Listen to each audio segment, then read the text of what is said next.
Viewers আসসালামু আলাইকুম, সবাইকে আমার চ্যানেলের পক্ষ থেকে স্বাগত জানাচ্ছি। জাতীয় বিশ্ববিদ্যালয়ের অধীনে অনার্স তৃতীয় বর্ষ পরীক্ষার বোর্ড চ্যালেঞ্জ বা পুনর্নিরীক্ষণের রেজাল্ট কিভাবে দেখবেন সে বিষয়টি নিয়ে এই ভিডিওতে আলোচনা করব। শুরুতে আপনাকে যে কাজটি করতে হবে, যে কোনো একটি ব্রাউজার সিলেক্ট করবেন। ব্রাউজার সিলেক্ট করে এখানে সার্চ বারে টাইপ করবেন nu.ac.bd। এটি হচ্ছে জাতীয় বিশ্ববিদ্যালয়ের ওয়েবসাইটের ঠিকানা। এটি টাইপ করে সার্চ করা মাত্রই আপনার সামনে কিন্তু জাতীয় বিশ্ববিদ্যালয়ের ওয়েবসাইটটি ওপেন হবে। এরপর স্ক্রল করে একটু নিচে আসবেন। নিচে আসলে এখানে দেখতে পাবেন রেজাল্ট নামে একটি অপশন লেখা রয়েছে।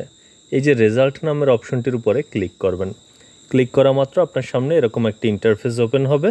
আপনি একটু স্ক্রল করে নিচে গিয়ে দেখবেন যে রেজাল্ট আর্কাইভ নামে একটা অপশন রয়েছে। এই রেজাল্ট আর্কাইভের উপরে ক্লিক করবেন। ক্লিক করা মাত্র কিন্তু আপনার সামনে এরকম আরেকটি ইন্টারফেস ওপেন হবে। এখান থেকে আপনি একেবারে লাস্টে দেখতে পাচ্ছেন যে রিস্ক্রুটিনি রেজাল্ট, এই অপশনটির উপরে ক্লিক করবেন। ক্লিক করা মাত্রই কিন্তু আপনার সামনে এরকম একটি বক্স আসবে।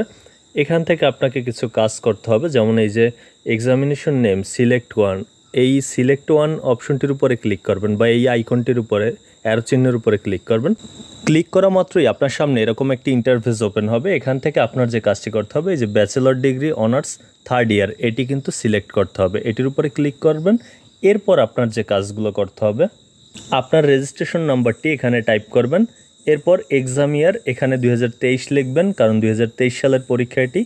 এরপর আপনারা যে ক্যাপচা কোডটি দেখতে পাচ্ছেন, এই কোডটি এই বক্সে টাইপ করবেন।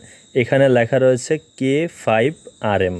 আপনার স্ক্রিনে বা আপনার মোবাইলে কিন্তু অন্য আরেকটি কোডও দেখাতে পারে, যেই কোডটি দেখাবে সেটি কিন্তু এখান থেকে আপনাকে টাইপ করতে হবে। টাইপ করে জাস্ট এই যে সার্চ রেজাল্ট, এই অপশনটির উপরে ক্লিক করা মাত্রই দেখতে পারবেন কোন কোন বিষয়ে রেজাল্ট পরিবর্তন হয়েছে কিংবা হয়নি।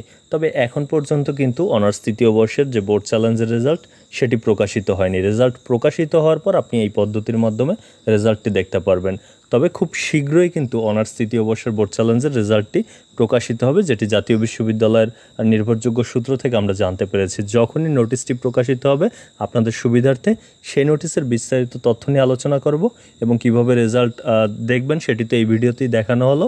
আশা করি এই পদ্ধতি অবলম্বন করে রেজাল্ট প্রকাশ হওয়ার পরপরই আপনি রেজাল্টটি দেখতে পারবেন। এতক্ষণ সাথে থাকার জন্য অসংখ্য ধন্যবাদ।